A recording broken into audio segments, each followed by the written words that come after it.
उत्तर भारतामध्ये दाट धुक्यामुळे वाहतुकीवर परिणाम झालेला आहे। राजधानी दिल्लीमध्ये दृश्यमानता शून्यावर पोहोचली आहे। जम्मू काश्मीरमध्ये जोरदार बर्फवृष्टी होते। दाट धुक्यामुळे रेल्वे आणि विमानांच्या उड्डाणांवर मोठा परिणाम झालाय। याचा आढावा घेतलाय आमच्या प्रतिनिधींनी, पाहूयात।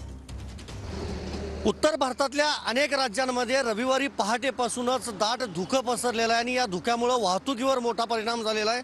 राजधानी दिल्लीमध्ये येणाऱ्या अनेक रेल्वे गाड्या या उशिरा येत आहेत, त्याचबरोबर विमानाच्या उड्डाणांवर देखील परिणाम झालेला आहे। सध्या हे दृश्य आपण पाहतोय दिल्लीपासून चंदीगडकडे जाणाऱ्या रस्त्यांवर आपण जर पाहिलं तर अगदी 50 मीटरपर्यंतचीच फक्त व्हिजिबिलिटी आहे। 50 मीटरच्या पलीकडचं आपल्याला काही दिसत नाही आणि इथंही आपण या हायवेवर आपण जर पाहिलं तर फक्त 50 मीटरपर्यंतची जी व्हिजिबिलिटी आहे ती सध्या पाहायला मिळते। उत्तर भारतातल्या अनेक राज्यांमध्ये तापमानामध्ये मोठ्या प्रमाणात खरं तर कमी झालेली असता येईल।